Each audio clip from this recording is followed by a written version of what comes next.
Dear viewers, इस topic को अंग्रेजी में देखने के लिए देखिए हमारा English YouTube channel.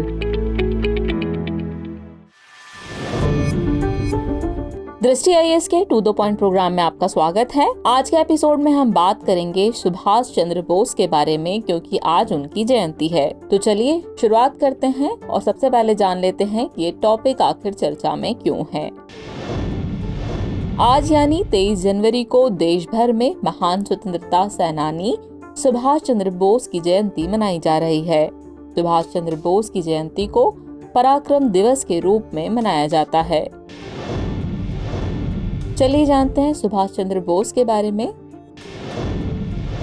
Subhash Chandra Bose का जन्म 23 जनवरी 1897 को कटक उड़ीसा डिवीजन में हुआ था।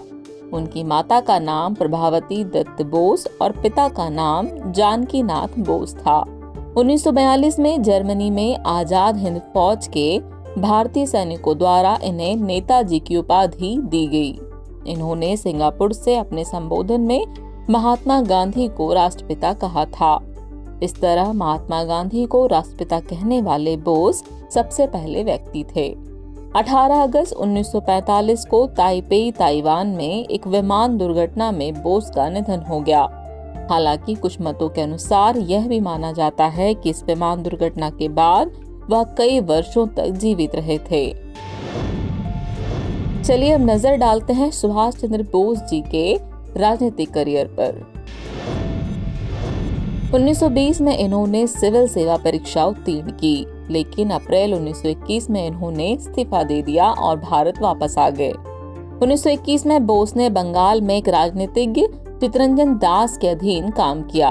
उन्होंने चितरंजन दास के अखबार फॉरवर्ड के संपादक के रूप में काम किया और बाद में अपना खुद का अखबार स्वराज शुरू किया।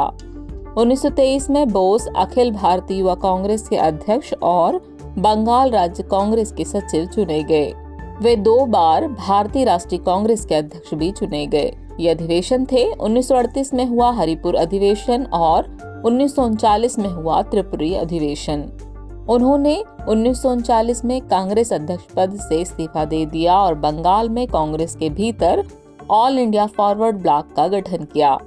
21 अक्टूबर 1943 को सुभाष चंद्र बोस ने सिंगापुर में आजाद हिंद की अनंतिम सरकार के गठन की घोषणा की। चलिए अब इस टॉपिक से रिलेटेड कुछ अन्य महत्वपूर्ण तथ्यों पर नजर डाल लेते हैं। सुभाष चंद्र बोस को कुछ प्रसिद्ध नारों का भी श्रेय दिया जाता है, जैसे तुम मुझे खून दो मैं तुम्हें आजादी दूंगा, जय हिंद आदि। कोलकाता में नेताजी सुभाष चंद्र बोस अंतर्राष्ट्रीय हवाई अड्डा, नेताजी सुभाष चंद्र बोस द्वीप, पूर्व में रॉस द्वीप और भारत में कई अन्य संस्थानों का नाम उनके नाम पर रखा गया है। पिछले साल बोस की 125वीं जयंती को चिन्हित करने के लिए इंडिया गेट पर उनकी एक होलोग्राफिक मूर्ति स्थापित की गई थी, जिसे बाद में एक स्थायी ग्रेनाइट मूर्ति से बदल दिया गया।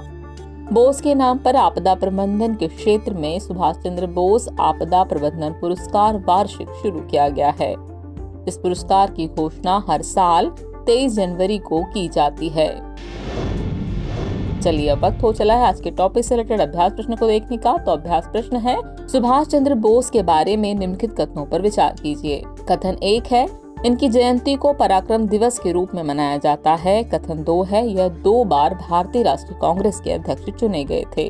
उपयुक्त में से कौन सा या से कथन सही है या फिर है? आपके ऑप्शन है ऑप्शन ए केवल 1, ऑप्शन बी केवल 2, ऑप्शन सी 1 और 2 दोनों, या फिर ऑप्शन डी न तो 1 और न ही 2। तो व्यूअर्स, इस प्रश्न का जवाब कमेंट बॉक्स में देना न भूलें। जल्द ही मिलते हैं नए एपिसोड में नए टॉपिक के साथ। तब तक के लिए शुक्रिया।